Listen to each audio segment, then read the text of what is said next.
ಬಿಡದಿಯಲ್ಲಿ ನಡೀತಾ ಇರತಕ್ಕಂತ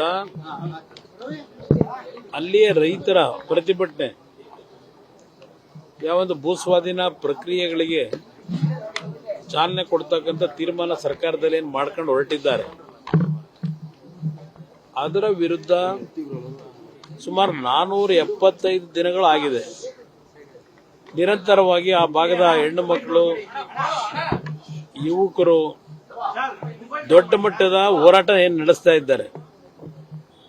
ಇದು ಅಂತಿಮವಾಗಿ ನ್ಯಾಯಾಲಯದಲ್ಲೇ ತೀರ್ಮಾನಗಳಾಗಬೇಕಾಗ್ತದೆ. ಯಾಕಂದ್ರೆ ಈ ಸರ್ಕಾರ ಆ ಭಾಗದ ಜನರ ಭಾವನೆಗಳ ಜೊತೆ ಚೆಲ್ಲಾಟ ಆಡ್ತಿದ್ದಾರೆ. ಅವರಲ್ಲಿ ಏನೋ ಒಂದು ಪ್ರತಿಷ್ಠೆ ಇಟ್ಕೊಂಡು ಹೊರಟಿದ್ದಾರೆ. ಪ್ರತಿಷ್ಠೆ ಅನ್ನೋದಕ್ಕಿಂತ ಹೆಚ್ಚಾಗಿ ಅಲ್ಲಿ ಸಾವಿರಾರು ಕೋಟಿಯ ಅಕ್ರಮಗಳು ಈಗಾಗಲೇ ಅದಕ್ಕೆ ಬಾಗಿಲೇನು ತೆಗೆದು ಮಾಡಿದ್ದಾರೆ. ಅವರಿಗೆ ಟೌನ್ಶಿಪ್ಗಿಂತ ಹೆಚ್ಚಾಗಿ ಆ ಟೌನ್ಶಿಪ್ನ ಹೆಸರಿನಲ್ಲಿ ಯಾವ ರೀತಿ ಹಣ ಸಂಗ್ರಹಿಸಬಹುದು ಅಂತಕ್ಕಂಥದ್ದು ಅವರಿಗಿರ್ತಕ್ಕಂಥ ಆಲೋಚನೆಗಳು. ಅದರಿಂದ ನಾಡಿನಲ್ಲಿ ಹಲವಾರು ರೀತಿ ಪ್ರತಿಭಟನೆಗಳು ಹಲವಾರು ಭಾಗದಿಂದ ಬಂದು ಅವರಿಗೆ ಬೆಂಬಲ ಕೊಟ್ಟಂಥದ್ದು, ರೈತ ಮುಖಂಡರುಗಳು ಬಂದು ಬೆಂಬಲ ಕೊಟ್ಟಿರ್ತಕ್ಕಂಥದ್ದು, ಪಕ್ಷಗಳು ಬೆಂಬಲ ಕೊಟ್ಟಿರ್ತಕ್ಕಂಥದ್ದು, ವಿರೋಧ ಪಕ್ಷಗಳು, ಇದೆಲ್ಲದರ ಮಧ್ಯೆಯೂ ಯಾವುದೇ ಕಾರಣಕ್ಕೂ ನಾವು ನಿಲ್ಲಿಸೋದಿಲ್ಲ ಅಂತಕ್ಕಂಥ ಒಂದು ಉದ್ದಟತನ ಏನಿದೆ. ಅಂತಿಮವಾಗಿ ವಿಷಯಗಳು ನ್ಯಾಯಾಲಯದಲ್ಲಿ ಕೆಲವು ತೀರ್ಮಾನಗಳನ್ನು ನ್ಯಾಯ ದೊರಕಿಸಲಿಕ್ಕೆ ಹೋಗಬೇಕಾಗ್ತದೆ. ಆ ನಿಟ್ಟಿನಲ್ಲಿ ಏನು ನಮ್ಮ ಮುಂದಿನ ಕ್ರಮ ತೆಗೆದುಕೋಬೇಕಾಗ್ತದೆ ಆ ರೈತರ ಪರವಾಗಿ ಅದರ ಬಗ್ಗೆ ಚಿಂತನೆ ನಡೆಸಿದ್ದೇವೆ. ಅಷ್ಟೇ ಅಲ್ಲ, ಒಂದು ರಾಜ್ಯದ ಹಲವಾರು ಭಾಗದಲ್ಲಿ ಈ ಒಂದು ಭೂಸ್ವಾಧೀನ ಪ್ರಕ್ರಿಯೆಗಳ ವಿಷಯದಲ್ಲಿ ಕೆಲವು ಪ್ರತಿಭಟನೆಗಳು ನಡೀತಾ ಇರತಕ್ಕಂಥದ್ದು ಗಮನಿಸಿದ್ದೇನೆ. ಇವತ್ತು ಯಾವುದೇ ರೀತಿಯಲ್ಲೂ ನಮ್ಮ ಒಂದು ಒಪಿನಿಯನ್ ಇರತಕ್ಕಂಥದ್ದು, ಫಲವತ್ತಾದ ಭೂಮಿಗಳನ್ನು ಯಾವುದೇ ರೀತಿಯ ಅಭಿವೃದ್ಧಿ ಕಾರ್ಯಕ್ರಮದ ಹೆಸರಿನಲ್ಲಿ ಭೂಸ್ವಾಧೀನ ಮಾಡಿ ರೈತರುಗಳ ಬದುಕಿನ ಜೊತೆ ಚೆಲ್ಲಾಟ ಆಡೋದು ಬೇಕಾಗಿಲ್ಲ. ಎಲ್ಲಿ ನಮಗೆ ಯಾವುದೇ ರೀತಿಯ ಬೆಳೆ ಬೆಳೀಲಿಕ್ಕೆ ಸಮಸ್ಯೆಗಳಿರ್ತದೆ, ಬೆಳೆ ಬೆಳೀಲಿಕ್ಕೆ ಆಗಲ್ಲ. ಇವತ್ತು ಸರ್ಕಾರದ ಭೂಮಿಗಳೇ ಹಲವಾರು ಕಡೆ ಇದೆ. ಆ ಸರ್ಕಾರಿ ಭೂಮಿಗಳನ್ನ ಯಾರೋ ಮಧ್ಯವರ್ತಿಗಳು ಲಪಟಾಯಿಸ್ತಕ್ಕಂಥದ್ದನ್ನ ಬೆಂಬಲ ಕೊಡ್ತಕ್ಕಂಥದಕ್ಕಿಂತ ಬಿಟ್ಟು ಇವತ್ತು ಅಂತ ಒಂದು ಭಾಗದಲ್ಲಿ ಮಾಡಲಿಕ್ಕೆ ಅನುಕೂಲ ಇದೆ. ಅದನ್ನ ಸರ್ಕಾರಗಳು ಮಾಡಬೇಕು ಅಂತಕ್ಕಂಥದ್ದು ನನ್ನ ಅಭಿಪ್ರಾಯ.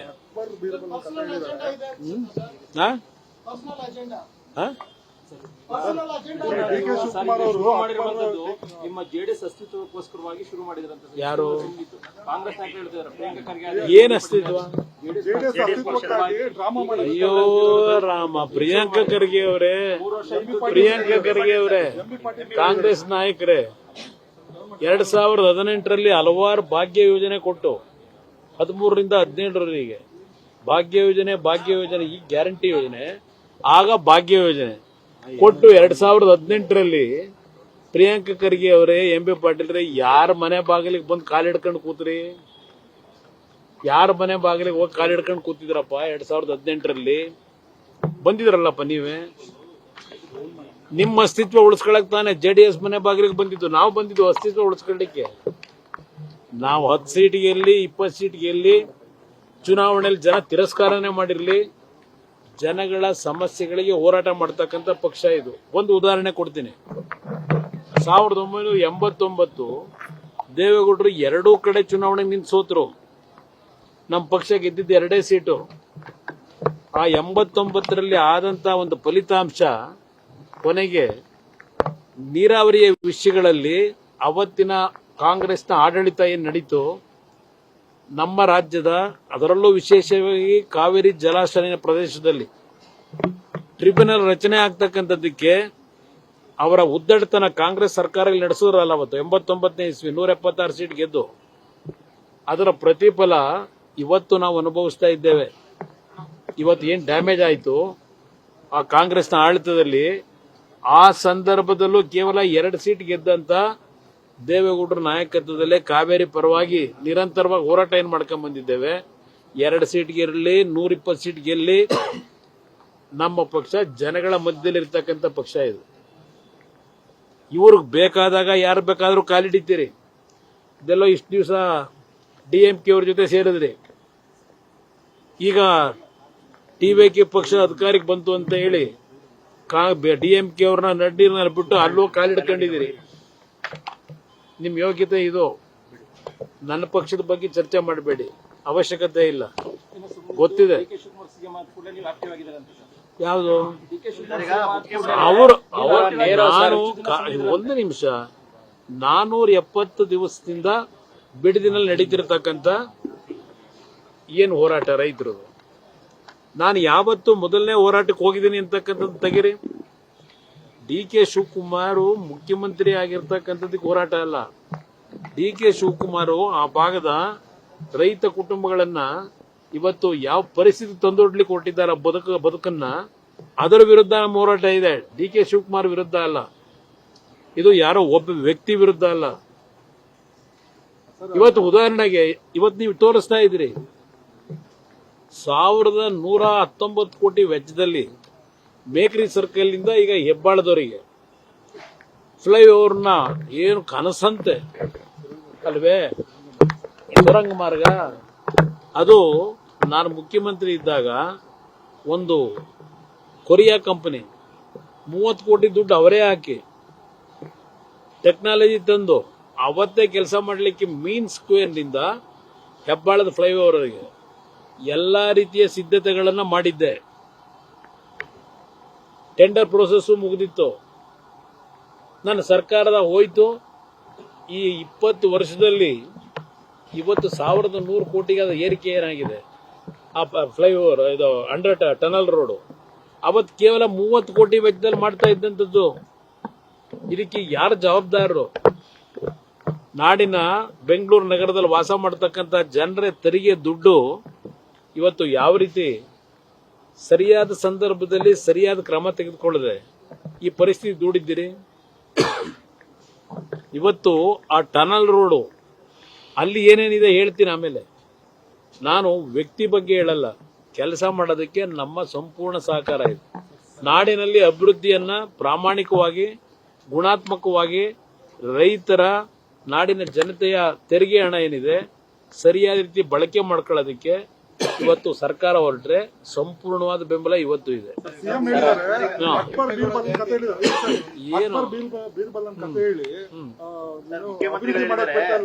ಮುಖ್ಯಮಂತ್ರಿ ಆಗಿರೋದನ್ನ ಸಹಿಸದಲ್ಲೇ ಜನ ಕೈ ಇಸ್ಕೊಳ್ತಿದ್ದಾರೆ. ಅಯ್ಯೋ ರಾಮ ಹೊಟ್ಟೆ ಇಸ್ಕೊಳ್ಳೋದು ಅಲ್ವಾ, ಬರೀ ಕೈ ಇಸ್ಕೊತಾವ್ರ? ಏನು ಇವ್ರಿಗೇನ್ ಶಾಶ್ವತವಾ? ಇವೆಲ್ಲ ನೋಡ್ಬಿಟ್ಟಾಗಿದೆ. ಇವನ್ನೆಲ್ಲ ನೋಡಿ ಅನುಭವಿಸಿ ಆ ಚೇರ್ನಲ್ಲಿ ಕೂತ್ ಕೆಲಸ ಮಾಡಿ ಏನೋ ದೇವ್ರು ಕೊಟ್ಟಂತ ಅನುಗ್ರಹದಲ್ಲಿ ಮಾಡಿದೀವಿ ಹಿಂದೆನೂ. ಆದ್ರೆ ಈ ತರ ನಿಮ್ಮ ಉದ್ದಟತನದ ರೀತಿ ನಾವೇನ್ ಮಾಡಿಲ್ಲ. ನನಗೆ ಅಕ್ಬರ್ ಬೀರ್ಬಲ್ದು ಕತೆ ಬೇಕಿಲ್ಲ.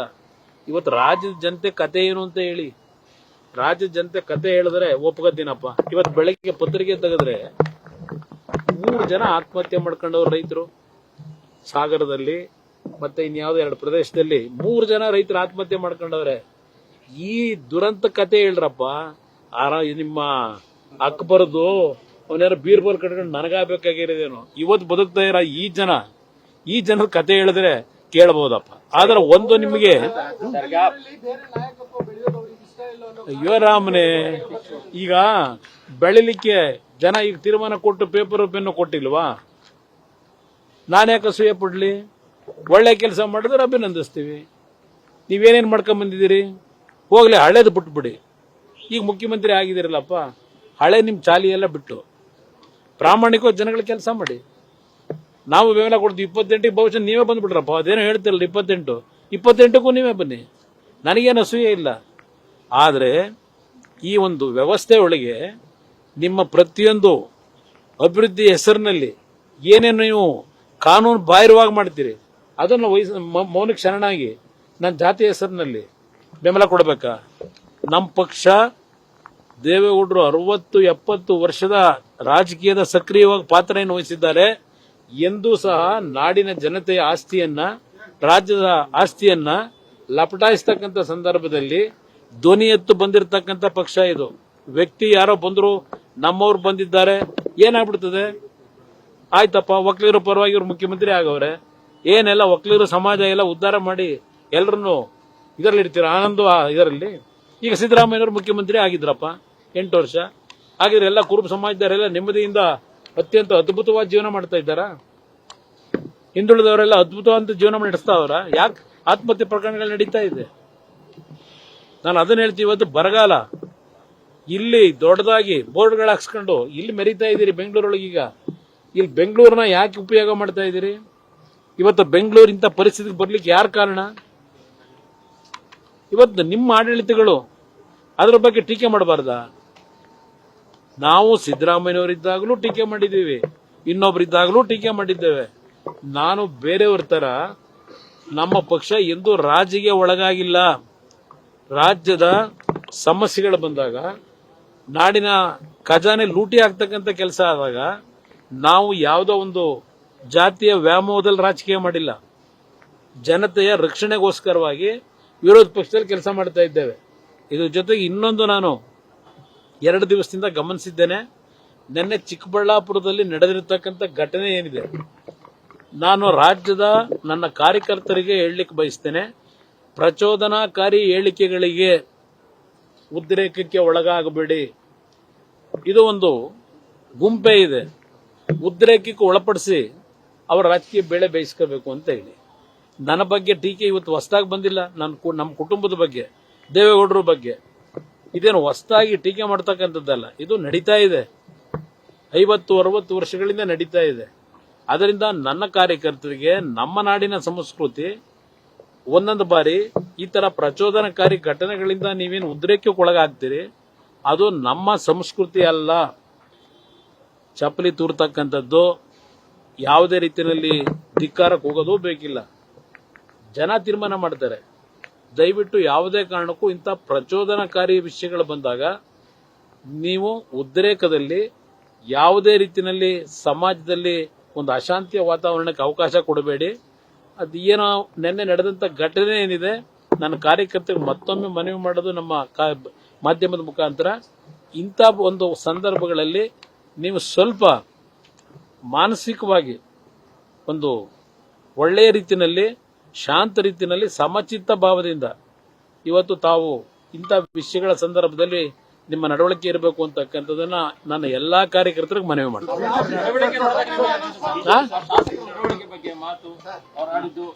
ಅವ್ರು ನೋಡಿದಾಗ, ಅವರ ನಡವಳಿಕೆ ನೋಡಿದಾಗ ಕೈ ಮುಗಿಯೋಣ. ಇಡೀ ದಿನ ತಾವು ಕಾದ್ರೆ, ಆದ್ರೆ ಅವ್ರು ನೀವು ಸಮರ್ಥನೆ ಕೊಟ್ಟಿದ್ದೇನೆ ಅಂತ ಹೇಳಿದ್ರೆ ನಮಗೆ ಕೆಂಪೇಗೌಡ ಜಯಂತಿ ನಾವು ಇನ್ನೂ ಕಾಯ್ತೀನಿ. ಈಗ ಇಲ್ಲಿವರೆಗೆ ಒಂದು ನಿಮಿಷ 2 ಪತ್ರ ಬರೆದಿದ್ದಾರೆ. 2 ಪತ್ರದ ಮುಖಾಂತರವೇ ಅವ್ರು ಕೊಟ್ಟಂತ ಆಹ್ವಾನಕ್ಕೆ ನಾನು ಉತ್ತರ ಕೊಟ್ಟಿದ್ದೇನೆ.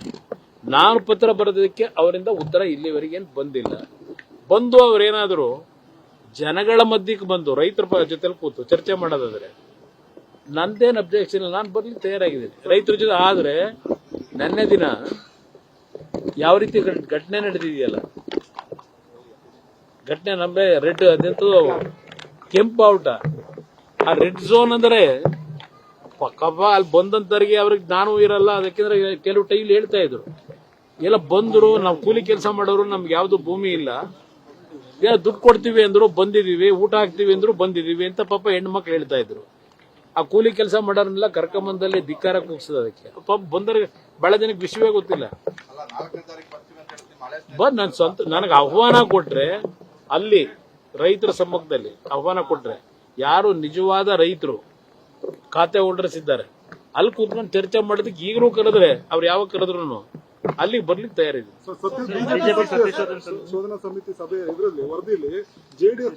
ನೋಡಿ, ನಾನೀಗ ಆಗಲೇ ಹೇಳಿದ್ದೀನಿ, ಅಡ್ಡ ಮತದಾನದ ಬಗ್ಗೆ ಯಾವುದೇ ರೀತಿಯ ಅದಕ್ಕೆ ದೊಡ್ಡ ಮಹತ್ವ ಕೊಡೋದು ಬೇಕಾಗಿಲ್ಲ. ಅದನ್ನ ಅಲ್ಲಿಗೆ ಕೈ ಬಿಡಿ ಅಂತ ಹೇಳಿ ನಾನು ಮಾರನೇ ದಿವಸನೇ ಹೇಳಿದ್ದೇನೆ. ಅದಕ್ಕೆ ಯಾವುದೇ ರೀತಿಯ ಪ್ರತಿಕ್ರಿಯೆ ಅವಶ್ಯಕತೆ ಇಲ್ಲ.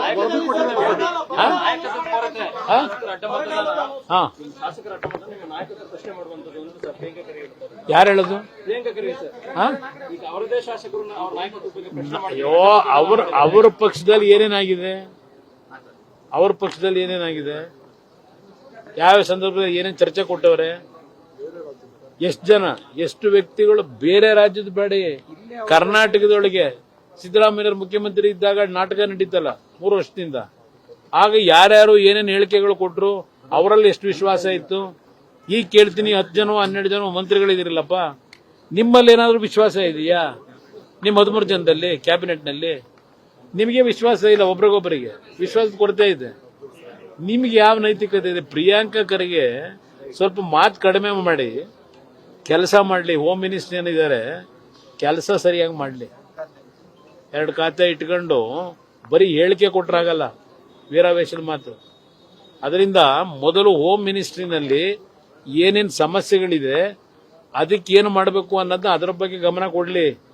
RSS ಬಗ್ಗೆ ಇನ್ನೊಂದು ಬಗ್ಗೆ ನಾವು ಮಾತಾಡಿದ್ದೀವಿ ಬೇಕಾದಷ್ಟು ಸಲ.